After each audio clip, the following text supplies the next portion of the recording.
Okay, so again, my name is Ned Brooks. I'm the CEO and founder of NKDO, National Kidney Donation Organization.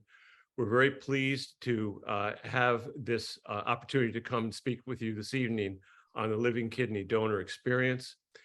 We have three very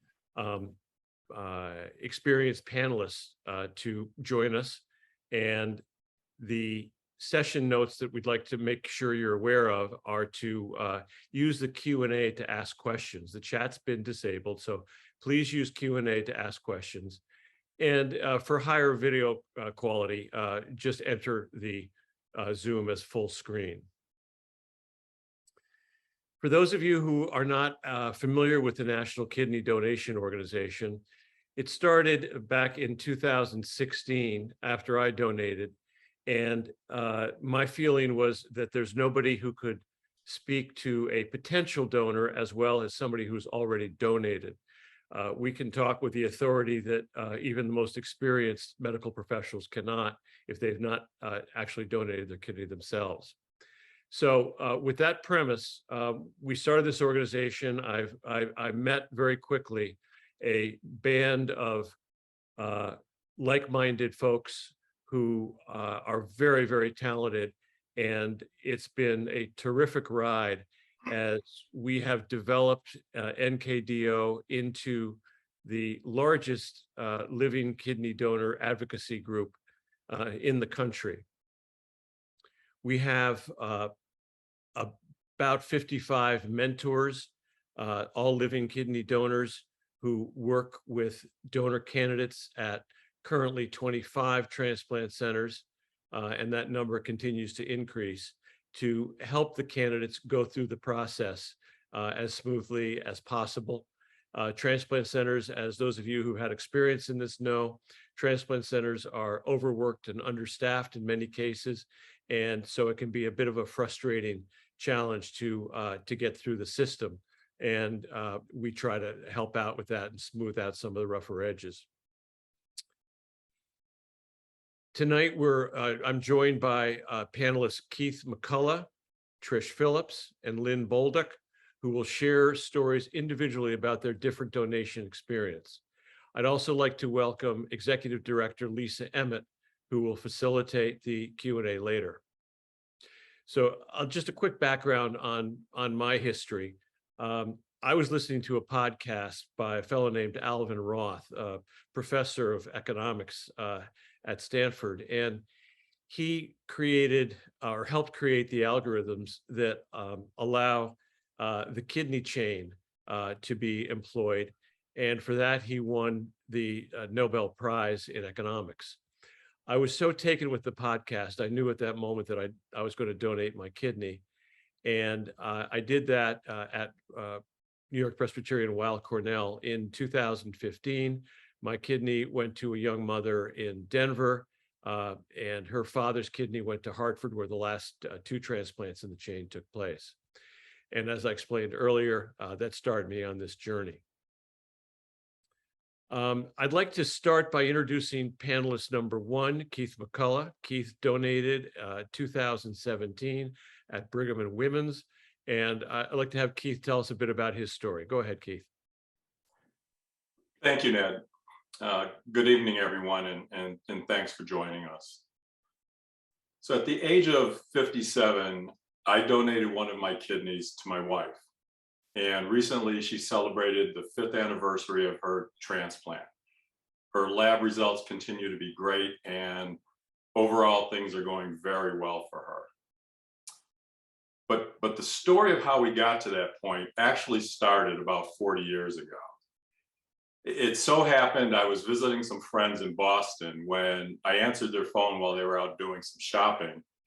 And long story short, this call became so fascinating that it led me to becoming pen pals with this wonderful young lady who lived overseas. And unfortunately back then there was no Zoom, WhatsApp, FaceTime. It really was about putting pen to paper and exchanging photographs via snail mail. We later decided to rendezvous in London, where we fell in love, and our courtship took us throughout Europe and the Caribbean over the next few years. We eventually got married and were later blessed with 2 children. You know, it all seemed like the kind of thing that you'd read about in a romance novel. But years later, though, my wife was diagnosed with a kidney disease, which was devastating news. We had heard stories about people being on wait lists and not getting a kidney in time. Our main prayer was that we would have enough time for our children to grow up with both their parents. She was able to manage her condition for a number of years, but the time was approaching where she needed a transplant. So during that time, we learned that you didn't need to be a blood relative to be a viable donor. So I began testing and educating myself and found out that I didn't need to be a 100% match either, that a living donation was the best transplant option. The day we received the phone call saying that I was approved as her donor now marked the second most important phone call in our lives. We never expected after that first conversation that we'd fall in love, let alone that some 35 years later, I would be fortunate to have the privilege and honor to be her donor. So folks may be wondering, so, you know, what was the surgery like? Well, as far as my experience, the good news is that it was pretty much uneventful. We both went in the same time on a Thursday for the surgery in the morning. And the next day I was walking and I was able to visit my wife, who was located on another floor. I went home that Sunday to further recover. And Tylenol was really the only pain med I was taking at that point. By that Wednesday, I was back at the hospital by my wife's bedside. And it took me probably about 10 days to 2 weeks to really get my sea legs fully under me. Otherwise, there were no complications. I don't take any medications. And basically, I follow up with my primary care annually for a standard physical. I jokingly but truthfully tell people that recovering from my hernia surgery was more painful than the actual kidney surgery. But in retrospect, I guess one of the things that would have been useful was if there was someone who I could have called with questions or to speak with on an informal, non-technical basis. The doctors and other medical professionals, they were just great about walking us through things and explaining the process. But it would have been helpful and frankly comforting to hear from someone who was an actual donor and could speak firsthand about their experiences. That's one of the main reasons I joined NKDO. I feel it's important for potential donors to have someone they can speak with or even text at any time, whether it's, you know, just general questions. You know, for example, you know, what if I donate to a stranger, but, you know, one of my family members needs a kidney later, or, you know, what to expect in terms of the testing, or, you know, just to hear about someone else's experience. So that's why I'm excited to be here today, to help others who may be considering being a donor. I believe there's going to be some Q&A at the end, and I very much welcome the opportunity to answer any of your questions. So with that, Ned, would you like to introduce our next panelist? Thank you, Keith. That was wonderful to hear you give that story the way you did. Yes, our next panelist is Trish Phillips. Trish donated in 2016 at Tampa General, and we look forward to hearing your story, Trish. Go ahead. Thank you, Ted, and thank you everyone out there that tuned in and took the time out of their busy schedules to join and get some valuable information. As Ted mentioned, I donated in 2016, December 15th to be exact. So I'm coming up just to a 6 year, and I donated a direct donor, which means I knew the actual person. So I'm a direct donor. to a best friend of mine. Her name is Kimberly. She and I have been friends for over 25 years. She is doing amazingly well, she and I both. And our journey has always been a great friendship. We've been known to be the modern day Thelma and Louise, minus that ending, of course. And when the journey first started, I noticed how she wasn't like herself. She was on dialysis 3 times a day, 3 hours a day, 3 times a week. And most of you probably know how dialysis can take a toll on your body. So I asked her, what can I do? I myself was not informed or educated that you do not have to be a blood relative to donate. So I started the process with hopes of becoming a living donor directly to her. And of course, as you know, as I said, it turned out that way. But you don't have to be a relative or blood related. There are donor paired exchange programs that Ned will go into a little bit later in this program. So stick around for that. And after I started the testing, you go through a series of blood work. First, it starts off with just a phone consultation to make sure this is something you want to do. You go through blood work, a 24-hour urine analysis test, which turned out to be my friend. I didn't get it in one shot. So I had to do that a little bit more. And after that, you go on to a 2-day period at a hospital center where you choose to donate. And of course, that day was very involved. You go from psych evals, stress test, you go through a nutritionist, CT scans, and all of this is to make sure you are able to donate safely and live a good quality life afterwards. People don't realize that you go through these battery of tests. It's also to help to make sure you have a great quality of life. So I say it's a blessing in disguise to be honored. You don't go into organ donation saying, oh, I can get all these tests. But I've known personally donors, potential donors that got a health bill that saved their life. So that is a good way to look at it. So once you go through all of those tests, I started around April and the process ended around September. They do allow the potential donors to choose the date that works best for them. And because I live in Fort Lauderdale, Florida, and Tampa General is away, we had to physically pick up and move over. So I chose the month of December, so I had enough time saved, and I also had Christmas holidays and breaks to involve. And even though the transplant centers are amazing with giving you all the information, they make sure it's still something you want to do. Even when you're wheeled in, they ask, are you being forced? Is this something you still want to do? It makes a big difference if there is a living donor, someone who has walked the shoes you're about to walk in and can explain the process to you.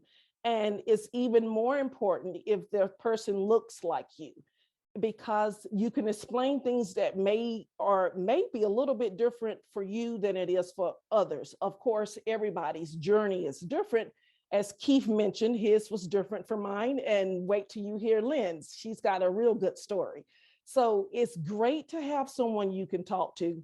NKDO, we're here to help guide, walk, and assist, and help inform you on anything you may have questions about, concerns, something you're a little shy to ask the medical team. And it's just great. And I always say to myself, if you're unsure about being a living kidney donor, living donor, or just even registering as an organ donor, just close your eyes for just 1 second. And if you yourself or someone that is close to you, whether it's a parent, a sibling, a brother, anyone needed a kidney that can give them a better quality of life or even save their life, wouldn't you want them to help you? It's that simple. So it was a no-brainer to me that I have to, God gave me to. As you can see, we're all able to live with just one kidney and a partial of your lower lobe to be taken. So why not, I say, because you would need that help, or you may know a loved one. I guarantee you, all of you out there know someone on dialysis. And with that said, I want to thank you all for enjoying and listening to my story. I hope you enjoyed it.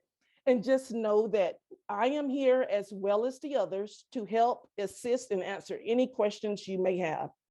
And now back to you, Ned. Thank you very much, Trish. That was lovely. I'm convinced.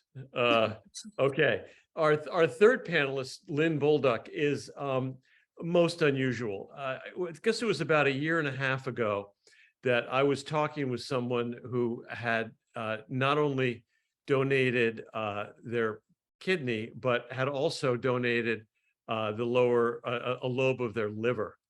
At that point, there were, I believe, 75 people in the United States who are double donors. And it's so remarkable. But recently, we've heard more and more people doing this after having donated their kidney. And so it's a real thrill to have Lynn here to talk to us about her journey. She donated as a non-directed donor in 2014 at Brigham and Women's. And just this past spring, she donated her liver at Leahy. So Lynn, why don't you talk to us about your journey?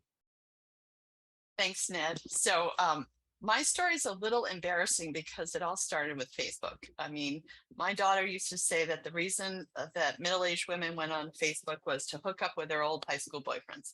That is not true. But I saw a post that said type O kidney needed, and it was on the back of a vehicle.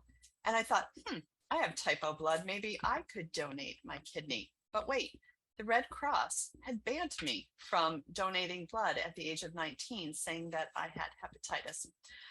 That was not true, and it would take 3 decades to correct that with the Red Cross, and I'm safely donating with them again now.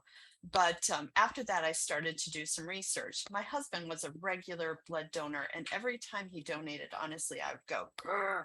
Like I wanted to do that. I was so jealous that he got to do it. So I did this research, and I found that you're not supposed to take non-steroidal anti-inflammatories like ibuprofen, Aleve, Mobic, Motrin, that class of medications, because they're processed in your kidney. And I had a healthy love affair with Advil because I'm a runner, and I had running ailments that were well served by NSAIDs. So I put myself, also I'm a dietitian, so this is funny. I put myself on a diet of no NSAIDs for 3 months and to see if I could live. And guess what? I did. So I picked up the phone and I called that number that was in the Facebook ad, and it was answered by the living donor coordinator at Brigham, who said to me, the good news is that person had got a kidney. So yay. She said, but Lynn, you didn't know them anyways. So let's keep going. And we did. So that was great. My workup was uneventful. I got cleared in the fall.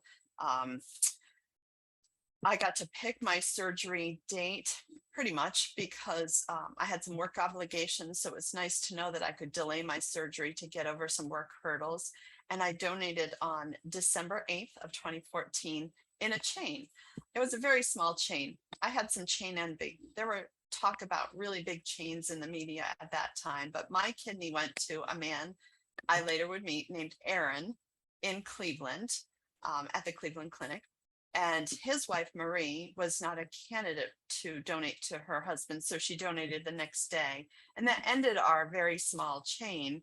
However, I would later learn that Brigham would receive a deceased or cadaver kidney and was able to use that to start another chain of whose length I would never learn. I have a letter right here from my recipient that I received that's 3 pages long, very special to me. I take it out and read it on our anniversary. And he calls me every year on my anniversary, but my husband and I decided to fly out there on our 2nd anniversary. I met his whole family. His mom, she gave me a hug that lasted at least 5 minutes, I swear. I think it was when I first figured out what I should have known already, which was that kidney disease doesn't just happen to one person. It affects that whole family. So, and his grandchildren hugged me and said that I saved their lives. So that was pretty special. surgery was uneventful. I had a little constipation when I got home. I had some pain because I thought I was Superwoman and I didn't need much pain med, but when you're in the hospital, you should stay on top of your pain, I later learned.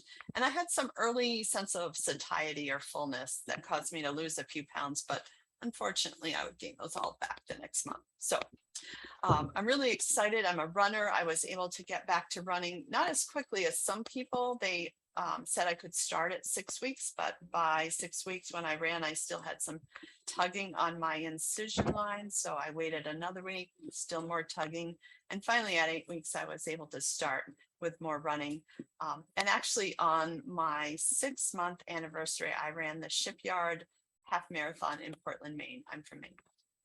So I'm almost 8 years out from surgery now, and my kidney function is great. I left the field that I was working in about 5 years after my kidney donation and went to work in a dialysis clinic where I had my eyes wide opened to what really happens when people go on dialysis. It's pretty scary. But then I had another great career change this spring, and I started working for the National Kidney Donor Organization. So I get to do this a whole lot more, talking to donors, which is pretty awesome.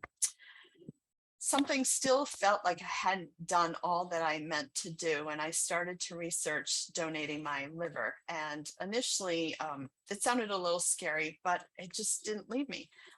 I couldn't donate at Brigham for some reason. I don't know if it was that they didn't have a surgeon at the time. So I went down the road to Leahy in Burlington, Mass, and I did donate the left lobe of my liver, approximately 30% of my liver. It would go to a 24-year-old. I would later learn her name was Rebecca. She was a stranger. In liver donation, they don't do the same as with kidney. They can't fly livers because they can't last as long outside of the body. So you have to donate at the same place where your recipient is going to get the organ. And my surgery was longer. And what made my recovery very difficult was, and I would learn this the next day, that my 24-year-old recipient born with a liver condition did not survive her surgery. She was in the operating room for probably 18 hours and would not survive, even though my liver was actually working in her. So I'm struggling a lot with that. The physical recovery was actually not much harder than kidney, although I had led to believe it would be. In June, my husband and I planted a magnolia tree in her honor in our backyard for Rebecca. So I'd like to leave you with this one thought. If you've ever paid it forward in the Dunkin' Donut drive-through lane, you feel pretty good about that, right? You feel good for maybe about an hour and then it goes. I'm almost 8 years out and that good feeling has not left me yet. Thank you. Back to you, Ned. Oh, Lynn, that's quite a story. Thank you. What Lynn just said at the end there about the sense of gratitude that kidney donors feel that doesn't go away is so hard to describe if you haven't donated your kidney, yet if you have, you understand completely what I'm talking about. It is a life-changing experience. Your life becomes better for having done it. Your recipient's life, certainly, but your life as well. And that was a surprise to me and a very pleasant one. We're going to talk now about some of the common myths about living donation. We're going to sort of sprinkle around to the different panelists. I'm going to take the first one. And this first myth is that donors have to be a direct match to help someone they know in need of a kidney. This may be the most counterproductive myth out there. You do not need to be a direct match. You don't need to be the same blood type. In fact, the idea of being a direct match or being a direct donor to your recipient is rather antiquated at this point. Transplant has progressed to the point where you can get a much better match in all likelihood through being a voucher donor or engaging in paired exchange. And if you think about it for a second, it makes a lot of sense. We work very closely with the National Kidney Registry. They scour 100 transplant centers that they're affiliated with to find the best match for both recipients and donors. And if you think of at any one time there being several hundred or more donors, would you be in all likelihood the best possible match for someone if you polled all those donors? And the answer is probably not. What does that imply? A good enough match rather than the best match means more immunosuppressive drugs, which means a higher chance for opportunistic infections and cancers and other things down the road. It also means that the kidney that your recipient receives is not going to last as long as it would with a really good match. So I know it's very important to some people that they be the donor, direct donor for their loved one. And all I ask is that you try to think it through a little bit. Feel free to talk to us about it, and think about what it means for your loved one to get the best possible match. So next myth, donors can no longer exercise after kidney donation. Lynn, why don't you take that one? Yeah, thanks, Ned. So that was an important question I asked my team, like, would I be able to get back to running? And I like to bicycle long distances as well. And you do have a 10-pound lifting restriction for the first 6 weeks after surgery. Beyond that, you're to start exercising. So for me, I did a half marathon 2 weeks before my surgery. My kind of thought process was, I know I'm going to be kind of down for a bit. Maybe I should try to get in the best shape possible before my surgery. So that's what I did. So I felt like I was pretty much back to 100% by somewhere between 3 and 6 months out. So yeah, you can definitely exercise after surgery. My friend Ulrika met me as a gift to when people ask, what can we do to help you? I said, it would be great if you could come meet me during my 2-week recovery at home and walk with me. And at the end of the 2-week period, she told me to slow down. I was going too fast for her. So I knew I was going to be okay at that point. Thanks very much, Lynn.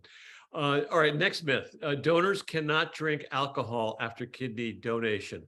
There are any number of us who could take this, but let's give it to Keith. Sure, Ned, thanks. That was a question that actually comes to me by a number of family members or friends, or even in my role as an NKDO mentor. And it would seem logical to think that because fluids are processed out through your kidney. But in actuality, it's the liver that processes the alcohol. So unless you have a particular liver condition, you can continue to drink. Of course, you want to do those things in moderation. But as someone who enjoys a good limoncello from time to time, you can certainly enjoy an alcoholic beverage in moderation, of course. Okay, thank you. Okay, the next myth is donors must take special medications for the rest of their lives. Trish, why don't you handle this one? Sure, Ned. A lot of times I've received the question because everyone who potentially goes on to be a living donor, they get this myth that they're going to be on meds for the rest of their life. They get it confused with the recipients. Of course, they need to have the recipient we're speaking of. They'll have to have their anti-rejection meds and their immune suppressant drugs, whatever their nephrologist prescribe them. But where it gets a little confusion here, everyone thinks that we would have to be, as a living donor, have to be on those same type of meds. That's not true. Now, however, we don't give medical advice. So it's always best to speak to your physicians and your transplant team or the centers. But if you are on any meds for any prior condition or current condition you do have, of course, speak with your team and your doctor. They will guide you through this and adjust your meds and let you know if you need to stop this 2 weeks before or 2 after. So you speak with them, because I can't give that advice. Every potential living donor is different. But however, once you donate, your team or transplant center will speak with you about NSAIDs. That's anti-inflammatory meds. We do love them. They're like Motrin, Aleve, Advil. They have become the friend when you're aching. So you do have to watch those in moderation, and most transplant teams rule that you don't take them. And there are different natural things that your transplant team will speak to you about, like turmeric, natural herbs. But of course, your team will give you all of this information. And when in doubt, I found when I was going through the process and even afterwards, your transplant team really will help you. They will answer any questions. And they will tell you if this is safe, because like the NSAIDs that we spoke about, they are processed in the kidney. So that's why they can be very dangerous. So you can always speak with your team in doubt, even after you donate. When you're trying to get on something new, you should speak with them and make sure it's okay. And even if you're getting a new prescription, speak to your pharmacist at the Walgreens or CVS, wherever you're getting your prescription filled, because 9 times out of 10, they will definitely tell you, and you just let them know. Don't be afraid. Let them know you are a living donor, whether it's kidney or liver, and they'll be able to advise you. So that is one of the most common myths. Thanks, Ned, for asking. Okay, thank you. Next myth is donors must take 8 weeks off work to donate a kidney. Keith, why don't you take this one?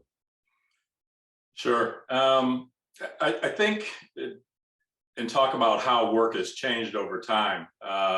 We've recently gone into this thing where there's a lot of work from home or remote work, but in my particular experience, like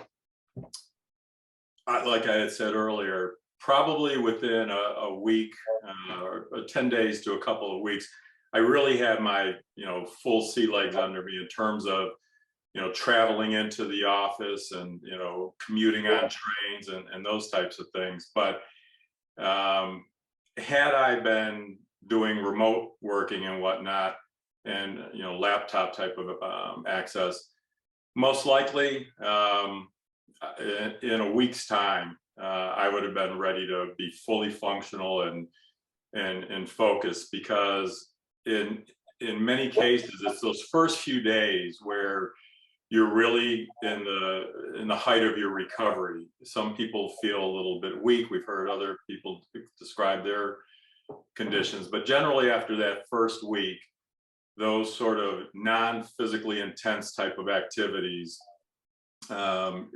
you can go back and be fully focused at work.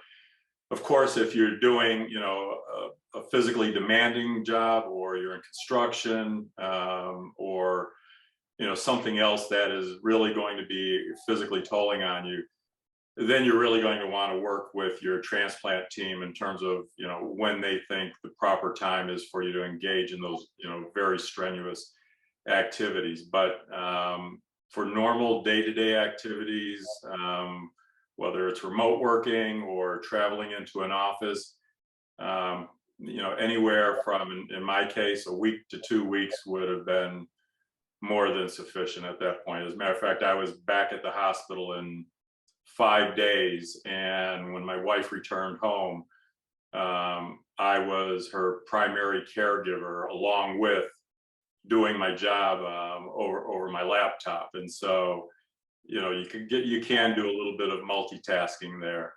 So it's something that you can work within a more compacted schedule. Okay, thank you. The next myth, donors cannot have children after kidney donation.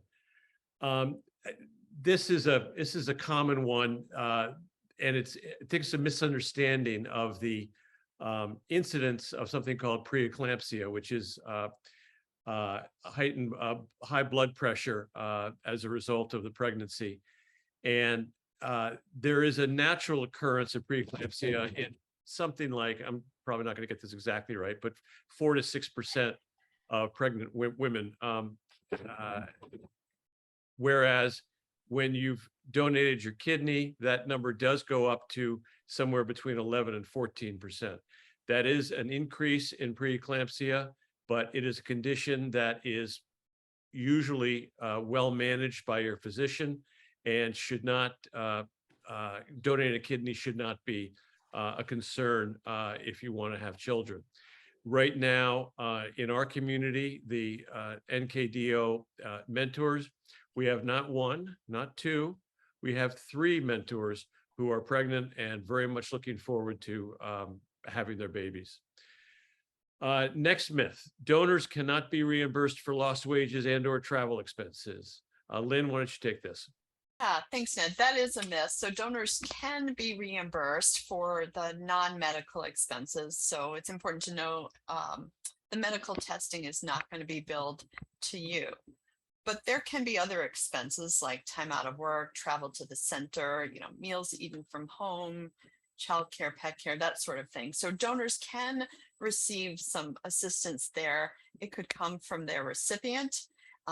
They could be reimbursed from NALDIC, which stands for I'm having a brain cramp, Ned, help me here. National Donor Living Donor Assistance. Donor Assistance Center. Thank you. Whew. Don't get old. That is a group that's a federally funded program, and the advantage of that program is that if you qualify, they send you a credit card, actually, so you don't have to save receipts. There's also Donor Shield, which is a program underneath the National Kidney Registry, or NKR, that may help with expenses, or potentially any other organization. People have done GoFundMe pages even, so there can be help with those non-medical expenses. Thank you. Trish, a donor's kidney grows back after donation. I do hear this, believe it or not. Tell us about that one. Well, that is a myth.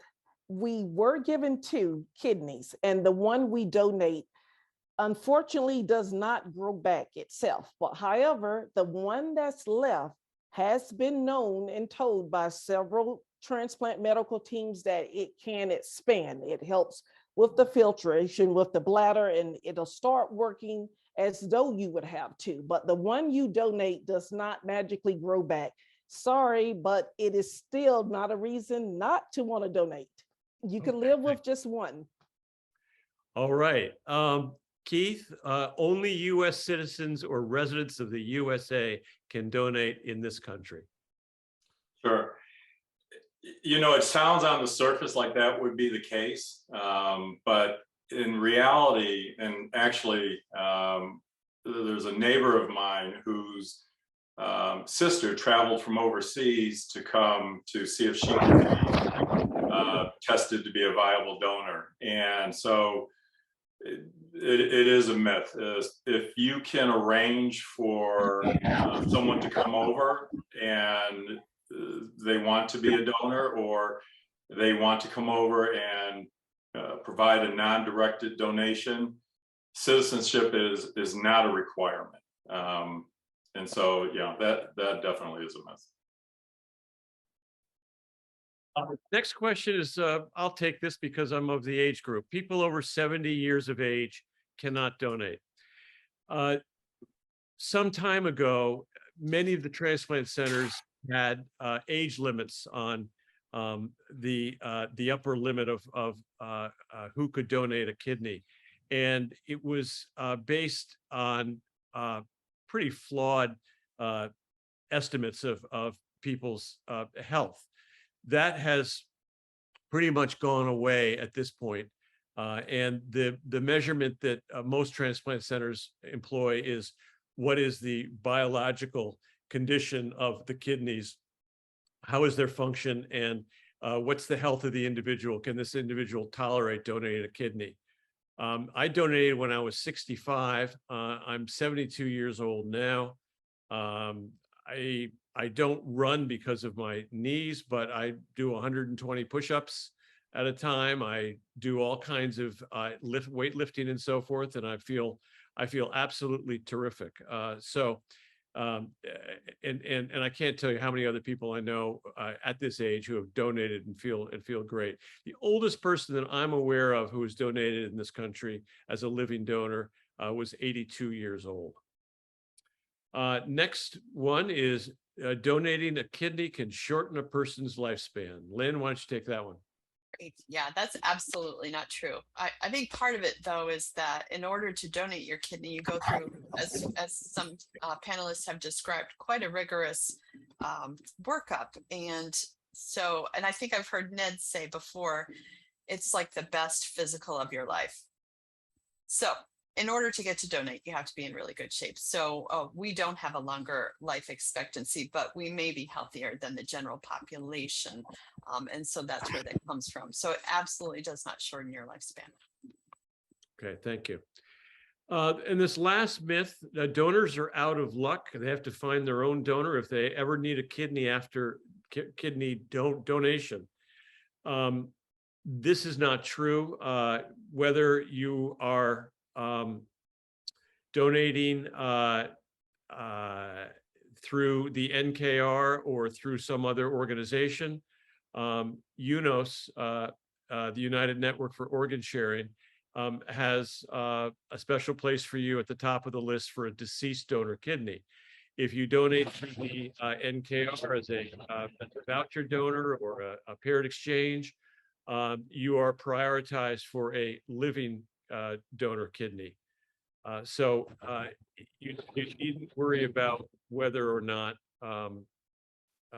you will get a kidney if your remaining kidney fails. The other aspect of this myth that I think is really important for people to understand, they say, well, what happens if my kidney fails? Because I only have one at that point.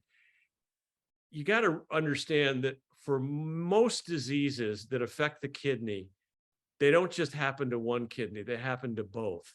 So if you're losing your kidney through PKD or any one of the others that are out there, the alphabet soup of kidney diseases, it's going to affect both your kidneys, not just one. So that's what we have on that one. All right. Lisa, let's open up the forum to Q&A at this point. Thank you, Ned, and thank you, Lynn, Trish, and Keith for sharing your stories. And we do have some good questions that have come in. The first one I would like you to address, maybe Lynn, since you have some expertise in this, is somebody wants to know, does your body change afterwards in terms of your appetite or your metabolism? I haven't read any research that says that that is true. I think that sometimes, I know personally, I had a change in appetite early on, so I lost a few pounds and gained them back. Long term, no. I have read online some people saying that they're sort of associating some post-op weight gain with kidney donation. I don't think there's any research to support that, though. And what I wonder, and I am a dietitian, so I guess I'm wondering if what's happening is sometimes in order to donate, people have to lose weight. And if you know that it's your wife or your sister or your loved one, you're going to do whatever it takes to lose that weight, right? And so maybe you're doing it quickly, and rapid weight loss always impairs muscle mass. And when you lose muscle mass, it impairs your resting metabolic rate. So long term, if you go back to eating the way you were, but your resting metabolic rate is lower, you're at risk of weight regain. So I'm not saying that's the reason, but I wonder about that. So no, I've read no research that is going to change your body. You should be able to get back to doing what you did before and stay at a healthy weight. Great question. Lisa? Thanks, Lynn. Sorry, Ned, go ahead. No, you go ahead. What's the next question? Okay. Someone wants to know, and I know Keith already covered this a little bit. After you donated, how long was it before you returned to work? But specifically, they want to know about lifting heavy objects after your surgery. And this specific person would like to hear from all of you, because I guess everyone has a different answer for that. So if you would start us off, Ned. Sure. I was back in my gym after 2.5 weeks. I was working out very lightly, just to kind of get a feel for what this was going to be like. and started up with my trainer at 3 weeks. And I would say I was full steam ahead by 5 weeks. Lynn, Lynn? how about you? I was, sorry, I was out of work for 2 weeks. So that was the first question. And in terms of activity, I think I talked about that, but walking every day, I was able to increase the speed and the time gradually, and I was able to start running by 8 weeks post-op. So Good. Keith? Pretty much as I had explained earlier, I had worked at a desk position, and so I was really able to sort of get back into the swing of things via laptop. And because my wife was the recipient, I also participated in her caregiving. And so, walking with her and taking care of things in the household, like I said, probably about 2 weeks, I really had my sea legs under me, where I felt I had a decent amount of stamina that I could, carry out my typical activities. Okay. And Trish, how about you? Oh, we all have such different stories. Like I mentioned before, I had to pick up and move to Tampa. So I did not return back to work. I have a desk job, maybe 4 weeks. And the first 2 weeks back, I just did half a days and I worked my way back up until it was time when I knew I can have the whole entire day.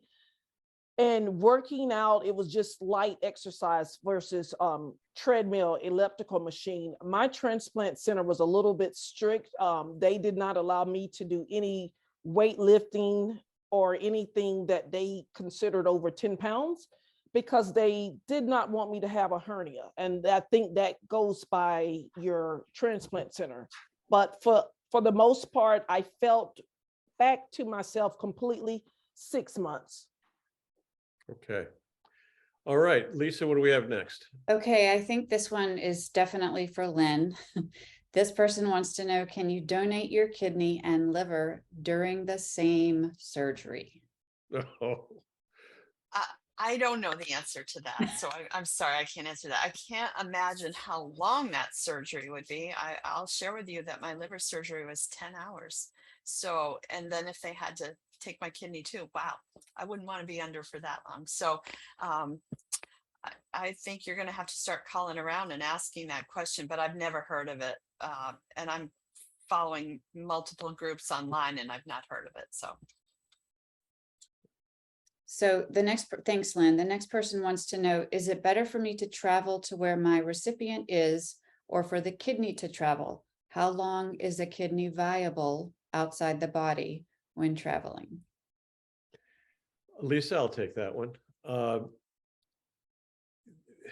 If you're going to donate, if you're going to want to travel to donate to your recipient at the center where your recipient is, that is certainly a viable process, but it has a lot of potential complications. You've got to find some place to stay for your testing. The cross match that they do roughly a week before the final cross match, you have to be there for that. And then once you've donated, the transplant center wants to see you a week after and a month after and 2 months after. So you better either find a place to stay or be able to travel back and forth. But they don't want you flying right after your surgery. So you're going to be constrained in that regard as well. One of the innovations that the National Kidney Registry has done is the kidney voucher and remote donation. So you can either donate directly to your recipient by a remote donation. So in my case, for example, I donated in New York and my recipient was in Denver. The kidneys, unlike most of the other organs, kidneys can be cold for quite a long time. I know that 24 hours is perfectly acceptable, although they want to get it into a warm body before then. And in some cases, it can go longer than that. So it's got quite a long useful span outside the body. So one should not have any concern about donating remotely.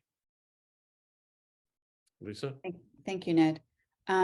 So the next question is, can people with kidney stones donate? Boy, I'll take that because I just had a discussion with a living donor coordinator about that yesterday. I have a candidate who I'm mentoring who is fairly young, in his mid-20s, and he had a kidney stone when he was 21.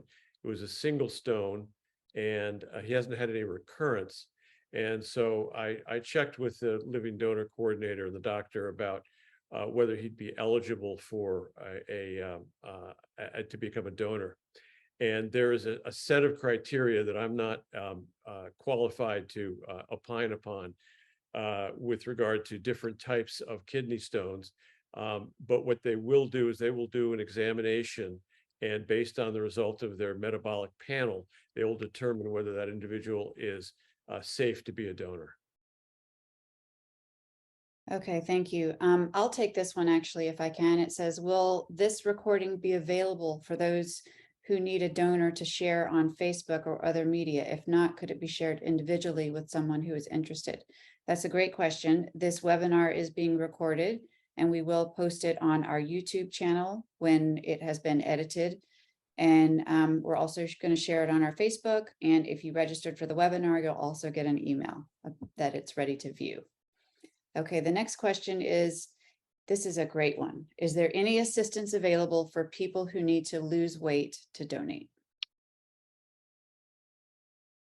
There is indeed. Lisa, why don't you talk about that one? You're the one who's had the direct discussions with this group. So there is help available with a program out of the University of Chicago, I believe. They're working, it's called the RISC program, RISC, and they work with donors who are trying to donate their kidney who have been denied because they need to decrease their BMI. They work with, I believe, now I'm gonna lose my, I think they're with 17 centers currently. And so those centers automatically pass that information to donor candidates who are denied due to BMI. Our mentors are aware of the program. We are not selling the program. We're not, advising that people do it. We're just making people aware that some assistance does exist. And it seems to be great and really, really helping the people who need to meet the BMI. And I think Lynn wants to say something. I would just add that they make them aware of 3 different programs that they can sign up for. One is Weight Watchers, one is Noom, and one is On Point. And they will cover the cost of that program for a year up to surgery and then a year after surgery. And they also offer smoking cessation assistance, I believe, right, Lisa? Yes, they do. Great question. Okay, the next one is, are there any foods to avoid after donor surgery? I'll take that one. So not so much. My team stressed upon me when I was discharged. There was very important that I never develop high blood pressure. And so the dietitian in me sort of thinks, well, how do I do that? So for me personally, I kind of watch my sodium intake. That's important. I try to keep my weight in check. And I try to stay well hydrated. So those are important things. They did say I should avoid high protein shakes or supplements. But I think that those are probably, if you're going to take them as a supplement, if you're taking them as a meal replacement, again, check with your team and make sure it's okay with them. And the labs will tell you if you're overdoing it and need to cut back. And most programs these days have you having access to a registered dietitian, which I love. So you could also pose that question of them as well. So the next question I'll take, if you guys don't mind, just because I have experience with it. This is an international prospective donor from Australia. I'm really struggling with my coordinator and the process being slow. I've had to push and take the lead more than I thought. Is this something that others have felt, or is it more because it's international? So unfortunately, I believe this is a very common complaint among donors. The transplant centers are very, very busy. Also, because you're international, my husband's brother was international and he tried to donate.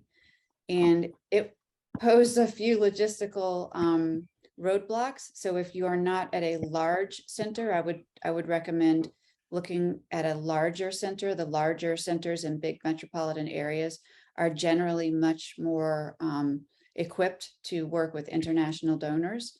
And that was the experience with us as well. So the next question is, I think you already answered that one. Okay, here's a good one. And then we're almost out of time. I think we'll do 2 more questions. How big is the kidney donation scar? Ned, you're on mute. No, we can. That's a very interesting question, because the techniques that surgeons use vary from surgeon to surgeon. They're all laparoscopic. There are typically 3 punctures from the laparoscopic devices, and then there'll be a scar about the width of the surgeon's fingers in order to be able to reach in and get the kidney out. There is a technique that is very different than that. However, it's the one that I had, where the surgeon puts in something like a hockey puck into the navel, expands the navel around it. The hockey puck has 3 ports in it where the laparoscopic instruments go. And that's also where he fishes the kidney out after it's detached. And I have no scar at all. It's quite extraordinary. But that's my experience. The others want to comment on the size of the scars? Go ahead.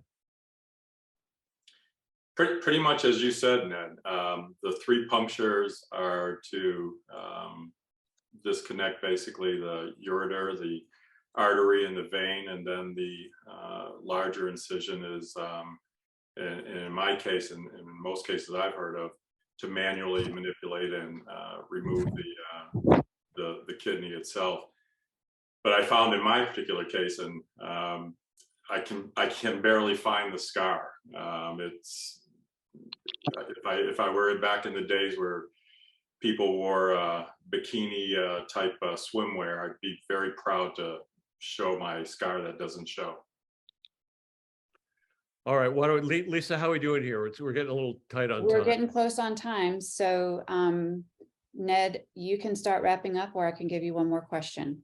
Oh, I think that's good. I want to thank all our speakers, and particularly thank the audience for joining us this evening.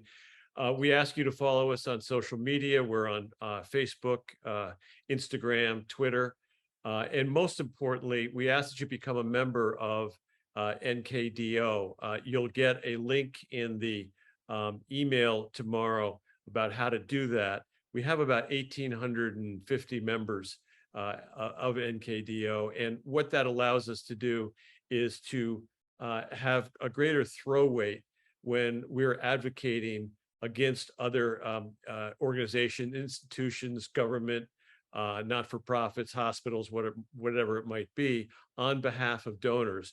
When we can show the group that we have who are members of our team, it makes a difference in the minds of the people we're dealing with. So thank you all once again, and I hope you found this useful. Goodbye.